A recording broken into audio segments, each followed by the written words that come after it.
Bonjour à tous, c'est Deneige Gaming, j'espère que vous allez bien, j'espère que votre pack de bière n'est pas rentré en collision avec un TGV. Car aujourd'hui on se retrouve pour une nouvelle vidéo d'Halo 5 Guardians, et nous allons continuer notre série Tuto Warzone en parlant de la map March on Stormbreak. Et d'un point de vue stratégique, ainsi que de sa structure et de son gameplay, cette map ressemble plutôt à ça.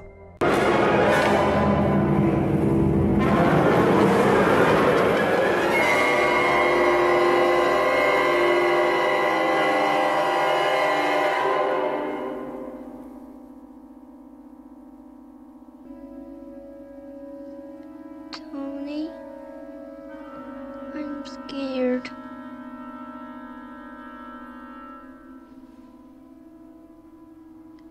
Remember what Mr. Halloran said. It's just like pictures in a book, Candy. It isn't real.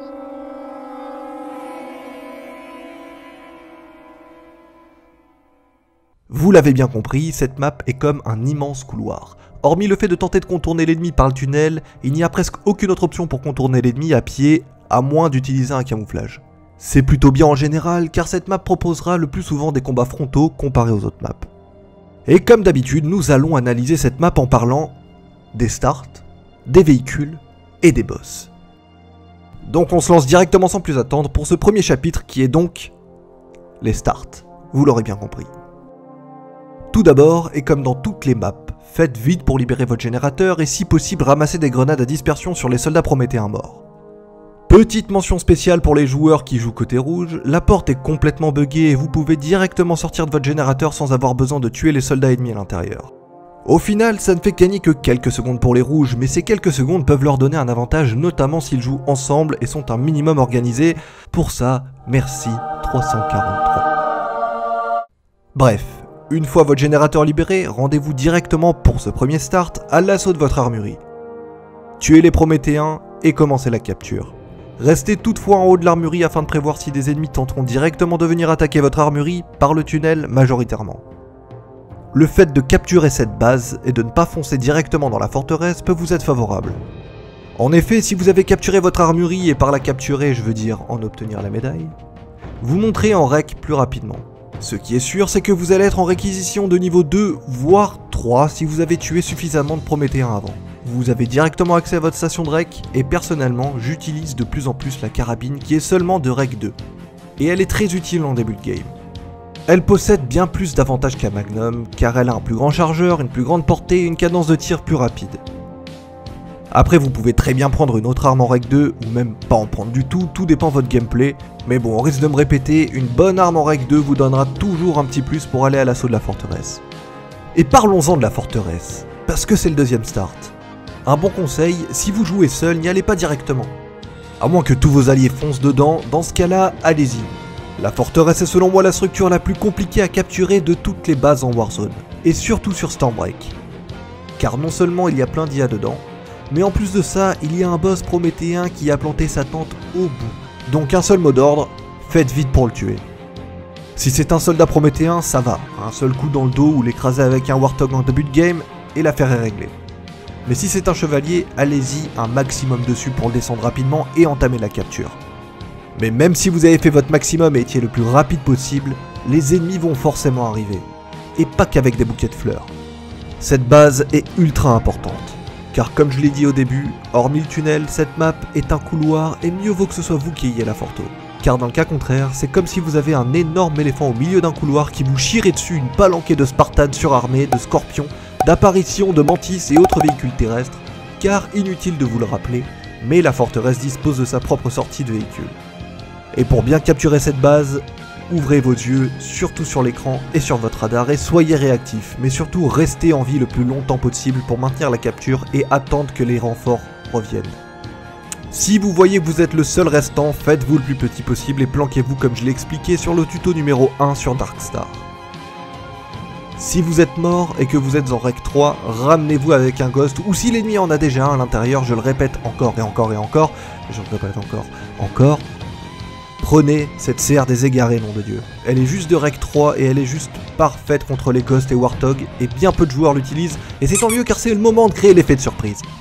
Attendez-vous à ce que beaucoup de joueurs ennemis se planquent dans les poches du bas de la forteresse, au fond ou au niveau des portes de la station de règle du bas. Et le troisième start serait de passer par le tunnel en direction de leur armurerie et les attaquer à revers. Bon, si vous jouez tout seul, tenter de capturer directement leur armurerie, ça part d'un bon sentiment, mais c'est pas vraiment la meilleure solution. Le mieux serait de les attaquer à revers à l'entrée de la forteresse et de tuer un maximum d'ennemis et ainsi faciliter la prise de la base. Après se rendre directement dans leur armurerie permettra surtout de ralentir l'ennemi car ils seront trop occupés à sauver leur unique base plutôt que de se rendre à la forteresse et un bon nombre d'ennemis sera donc divisé. Ça reste une excellente technique pour faire diversion mais pour ce qui reste de la capturer, ça reste rare. Allez-y à deux, c'est suffisant plutôt que tout seul. Si vous arrivez à gérer un minimum la situation, vos chances de survie restent minces, mais votre but sera avant tout de ralentir l'ennemi vers la forteresse en espérant que le reste de votre équipe assure sa capture, et ensuite, vous pouvez mourir comme un héros. Pour prendre le contrôle d'une map, il vous faut des joueurs qui savent où se placer et soient organisés, et il vous faut aussi des véhicules pour permettre d'apporter un soutien constant. Et c'est là que rentre en scène ce deuxième thème, les véhicules. Comme d'habitude, tous les véhicules restent efficaces tant qu'on sait les utiliser. Mais certains sont peut-être plus adaptés. Et selon moi, les véhicules les plus efficaces sur cette map sont le Scorpion, le Mantis et le Banshee. Mais avant de parler de ces véhicules, faisons une petite parenthèse sur un autre, le Warthog. Si vous avez la chance de jouer à plusieurs, les Warthogs sont très efficaces sur cette map, et surtout lors des premières minutes de jeu. La structure de la map est idéale pour ce véhicule. Avec l'aide du tunnel, vous pouvez faire des allers et retours et faire des raids en Warthog pour déstabiliser l'ennemi le plus possible et permettre à votre tireur de se mettre rapidement à l'abri afin de restaurer son bouclier. Une fois arrivé en règle de niveau 3, prenez un Warthog de l'ONI, c'est probablement un des types de Warthog les plus efficaces et rentables de la partie. Par contre, lorsque la game est à un stade un peu plus avancé, les ennemis auront de quoi détruire rapidement votre véhicule, comme des railguns, des lasers Spartan, des lance-roquettes ou même des véhicules lourds. Alors, pourquoi le Scorpion? En dehors du fait qu'il compense sa faible mobilité en étant le véhicule le plus résistant du jeu et en étant le véhicule anti-véhiculaire par excellence, il assure pour ce qui est de la défense et apporte un énorme soutien lors d'une phase d'attaque. Si vous n'avez pas la forteresse et que vous êtes en possession de votre armurerie seulement, positionnez votre Scorpion ici. Ce poste offre une excellente vision à l'entrée de la forteresse ainsi qu'en bas et sur les balcons, et vous avez en plus une protection assurée derrière ce rocher. C'est une phase très défensive certes, mais cela permettra de ralentir un maximum les ennemis tentant une approche directe tout en éliminant aussi les véhicules sortant du bas de la forteresse. Faites quand même attention aux ennemis pouvant arriver du tunnel car c'est potentiellement par cet endroit où vous serez le plus vulnérable. Si vous avez la chance d'avoir la forteresse ainsi que votre armurerie en votre possession, la meilleure position sera pour vous à l'intérieur du tunnel si les ennemis commencent à gagner du terrain, ou sinon à l'extérieur du tunnel en direction de leur armurerie si c'est votre équipe qui mène la danse. Déjà que le tunnel offre peu de zones pour se mettre à couvert, autant vous dire qu'avec un Scorpion vous allez prendre beaucoup de place à cet endroit et vous serez un énorme moyen de dissuasion pour les ennemis tentant de passer par là. Autant le Scorpion est lent, autant le Mantis lui est bien plus rapide et ayant une cadence de tir soutenue entre sa mitrailleuse et ses missiles. On est d'accord, en termes de puissance de feu le Scorpion fait bien plus de dégâts, mais pour ce qui est de la mobilité, le Mantis remplit parfaitement ses conditions. Il fait partie des véhicules terrestres les plus difficiles à aborder. Un bon conseil, avec ce véhicule restez constamment en mouvement. Tournez autour des ennemis, privilégiez plus d'attaquer les ennemis en infanterie plutôt que les véhicules lourds à cause de son blindage et des faibles dégâts qu'il peut leur infliger. Ce Mantis est bien plus adapté pour des phases d'attaque plutôt que de défense. Et maintenant, passons au Banshee. Si vous faites partie de ces joueurs qui savent piloter ces véhicules, vous allez faire un carnage.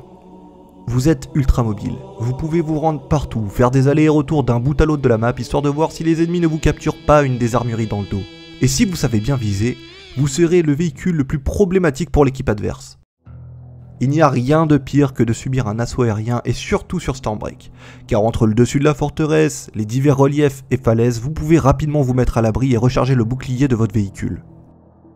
Après, le Banshee a ses défauts. Comme tout Banshee qui se respecte, ce véhicule aérien n'effectue pas de vol stationnaire, comparé à un Wisp ou un Phaeton. Il faut donc effectuer des raids, et il sera donc plus difficile pour vous de maintenir un assaut constant sur un endroit bien précis. Autre détail très important, et pour chaque véhicule aérien, quitte à me faire aborder, je préfère que l'on me pose une grenade et que j'explose avec le véhicule plutôt que de le donner aux ennemis, et c'est le risque à prendre quand vous prenez un Banshee. Si un de vos ennemis arrive à vous aborder, ça leur donne plus de chances de revenir dans la partie, donc à vos risques et périls. Et enfin, même s'il fait beaucoup de dégâts, ce véhicule reste extrêmement fragile. Un seul coup de laser Spartan et c'en est fini. Comptez-en 2 pour un Banshee Temple et Ultra. Et même avec la modification d'armure pilote. En effet, cet atout permet à votre véhicule de se rétablir 2 fois plus vite lorsque vous subissez des dégâts IEM et lui octroie un boost de résistance entre 10 et 12% de sa résistance maximale. Ce qui ne change quasiment rien contre un laser, un railgun ou lance-roquette. Et si vous n'avez aucune de ces armes anti-véhicules, utilisez vos armes de base et videz vos munitions dessus. Je peux vous assurer que même un simple fusil d'assaut fera sa part des dégâts. Et la meilleure façon de s'y prendre est d'utiliser la modification d'armes dit dégâts cinétiques. Elle permet d'infliger plus de dégâts au véhicule. J'ai donc effectué un test à la balle près avec ces armes contre un Banshee ordinaire, sans même toucher les points critiques du véhicule pour vous faire une idée à quel point cette modification d'armes est excellente pour contribuer à détruire ces Banshees en question. Et il y a en tout 4 armes qui possèdent cet attribut, en dehors du brasier de la gloire bien évidemment. Il y a le DMR, qui permet de détruire un Banshee en 54 balles, soit l'équivalent de 3 chargeurs et 9 balles, ce qui permet de détruire un Banshee en 10 balles de moins, ou les 2/3 d'un chargeur économisé comparé à une version classique. Ce qui lui octroie au total un boost de dégâts de 18,5% contre les véhicules. Pour le fusil de combat, il suffira de 30 balles de moins, soit l'équivalent de 10 rafales, donc un bonus de 18,75%. Le fusil d'assaut, lui, voit son bonus de dégâts augmenter de 23,4% avec un total de 171 balles contre 211 pour toute autre variante. Et quant à la SMG, les dégâts cinétiques lui permettent de détruire un Banshee en 172 balles contre 228 pour une version classique. Avec l'équivalent d'un chargeur en moins utilisé, la SMG cinétique inflige 32,5% de dégâts supplémentaires contre un Banshee. Et c'est juste énorme. Donc si vous n'avez pas de quoi utiliser une arme lourde pour détruire un véhicule, utilisez ces dégâts cinétiques qui n'auront certes pas la même puissance de feu, mais vous accordent un plus anti-véhiculaire comparé à d'autres versions d'armes, et ce n'est jamais à négliger. C'est bien beau de garder le contrôle de la forteresse et d'avoir plein de véhicules, mais même avec 2 bases, et c'est bien connu, vous pouvez perdre. Et c'est ce qui donne un peu plus d'espoir à l'autre équipe et de piment dans la partie. Il faut donc détruire des boss. Et parlons-en de ces boss. Bla bla bla bla bla bla bla bla bla bla bla, bref, je me répète encore, toutes les 2 minutes, des boss apparaissent sur la map, donc regardez le chrono, faites un petit balayage des yeux entre ce qu'il y a en face de vous, le radar et le chrono, toutes les 5 secondes exactement, comme quand votre moniteur d'auto-école vous cassez les couilles à propos de ça, et bah là, c'est pareil. Donc on commence par le tout premier boss, qui est là dès le début de la partie, et il s'agit soit d'un chevalier ou soit d'un soldat prométhéen situé dans la forteresse, comme je l'ai expliqué au début de la vidéo. À 2 minutes, il y a 2 types de boss situés à 2 endroits différents. Soit c'est un commandant ranger situé à ces endroits, appelé l'aire de transport, soit ce sont des généraux élites situés, eux, vers les entrées du tunnel. Au départ, ils vont d'abord atterrir sur le sommet de cette falaise, pour finalement y sauter dans les 10 secondes après son apparition. Ces 2 boss sont faciles à tuer, et surtout si vous avez un véhicule pour les écraser. Le général élite, lui, laissera tomber son canon à combustible qui est une arme très avantageuse à ce stade de la partie. À 4 minutes, les boss se situeront exactement aux mêmes emplacements que ceux à 2 minutes, soit l'aire de transport ou l'entrée du tunnel. Ces boss seront des soldats prométhéens. Les soldats commandos à l'aire de transport seront équipés d'une tourelle à dispersion. Et les soldats spécialistes aux entrées du tunnel seront armés d'hydras qui peuvent être récupérés une fois tués. À 6 minutes, et comme chaque 6 minutes, le premier boss légendaire sera transporté dans un fantôme exactement ici, dans cette zone appelée Quai de Frais. Ce boss élite est très agressif, équipé de son bassin radieux et de sa serveur pâle, et escorté de rapaces et de grognards munis d'armure à énergie et de déchirures du néant. Le combat au corps à corps s'annonce très difficile, mais c'est bien connu, il meurt instantanément s'il se fait heurter par un véhicule et quasiment tous les joueurs utilisent cette technique. Que ce soit en Ghost, en Warthog ou même dans un Wisp, c'est une technique rapide qui permet de gagner 100 points d'un coup. La meilleure des façons serait d'utiliser un Banshee, donc à vous de faire le maximum pour arriver en Rec 5 avant les 6 minutes de jeu. Si vous voyez que des ennemis sont en Ghost ou autre véhicule en train d'attendre ce boss, il y a une technique qui nécessite un certain timing mais qui vous permettra d'avoir ce boss à coup sûr seulement si vous avez un véhicule aérien. Cette élite n'apparaît pas exactement à 6 minutes 00. Il faut attendre 2 à 3 secondes maximum avant qu'il descende du fantôme. Et à ce moment-là, si vous avez le bon timing, vous pouvez l'attraper en vol avant que les ennemis ne l'écrasent.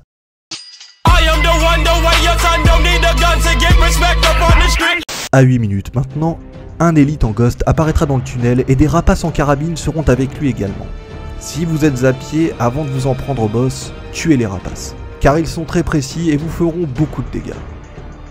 Utilisez plutôt un véhicule contre ce boss, ce sera bien plus rapide que d'utiliser des armes standards.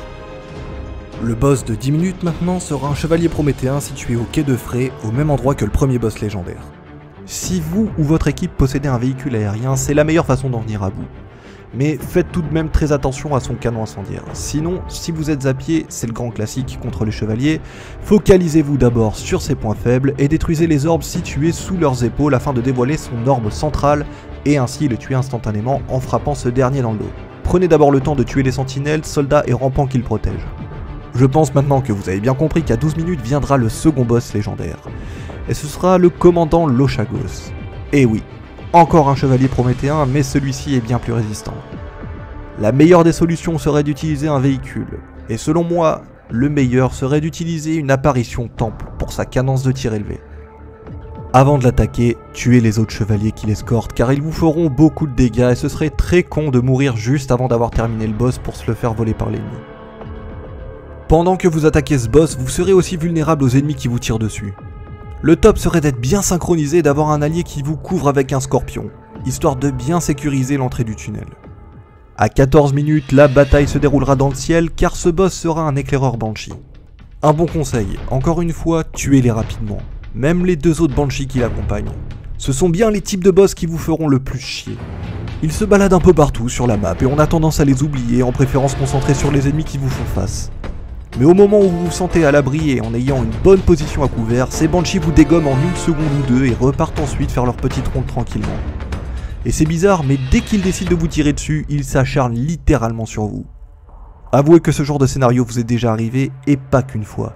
Donc, dégommez-les, utilisez des lance-roquettes des Hydra, lasers Spartan ou divers véhicules comme des Banshees ou apparitions anti-aériennes. Ils sont chiants, mais heureusement pour nous, pas très résistants.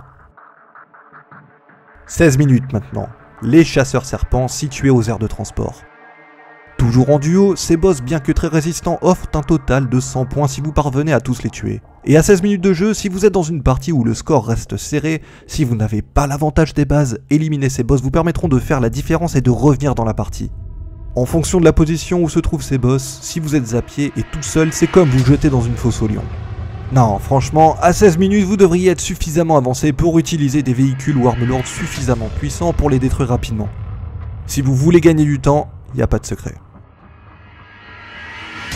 Et on ferme cette liste de boss avec le dernier, comme d'habitude, un boss mythique, et il y a deux sortes de boss possibles apparaissant à un seul et même endroit, dans le tunnel. Soit c'est un veilleur, bien chiant et très résistant, soit c'est un chasseur mythique escorté d'autres chasseurs. Il possède un canon très puissant et doté d'une précision de malade, mais il est bien plus faible comparé au veilleur. Le combat promet d'être intense, hautement explosif et soutenu dans ce tunnel. Tout le monde voudra se faire ce boss, surtout si les deux équipes sont au coude à coude. L'idéal serait d'utiliser des véhicules lourds, mais l'infanterie sera également la bienvenue et très utile en étant muni de lance-roquettes ou même de laser Spartan pour détruire les véhicules ennemis. Si vous n'avez pas la forteresse, faites très attention derrière vous et gardez un œil sur votre radar. Vous pouvez vous faire aborder à n'importe quel moment, ce qui augmente grandement les chances aux ennemis de tuer cet ultime boss. Donnez tout ce que vous avez, mais restez tout de même vigilant et regardez autour de vous. Ne vous focalisez pas seulement sur le boss. Ce que l'on peut retenir des boss sur Stormbreak, c'est que la première partie des ennemis, c'est-à-dire du début jusqu'à 6 minutes, reste relativement faible et rapide à tuer. Même le légendaire commandant Lochagos reste fragile comparé à un seigneur Viratus sur Darkstar ou même un veilleur éternel. Le plus important, c'est d'avoir l'art et la manière d'en venir à bout le plus rapidement possible en ayant les armes et les véhicules adaptés avant que l'équipe adverse ne le fasse. Tout est une question de timing, et ça serait qu'avec l'habitude. Sur Stormbreak, le cumul total des boss représente 700 points. Et comme je le dis souvent, si vous en avez l'opportunité, ne négligez aucun boss, même ceux à 25 points.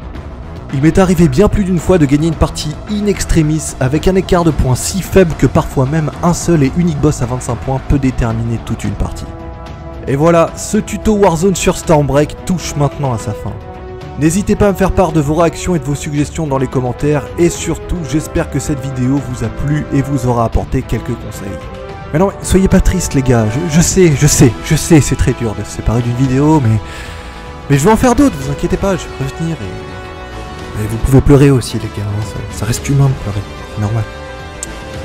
Enfin bref, profitez bien de l'été, amusez-vous tant que vous le pouvez, et pour ceux qui se reconnaîtront, abusez bien des olives. C'est délicieux et super bon pour la santé. Et vous savez pourquoi? Parce qu'il y a 0 calories dedans. En salade. Sur ce, je vous dis, ciao tout le monde, amusez-vous bien, à bientôt pour de nouvelles vidéos les gars, et surtout, restez dans le jeu.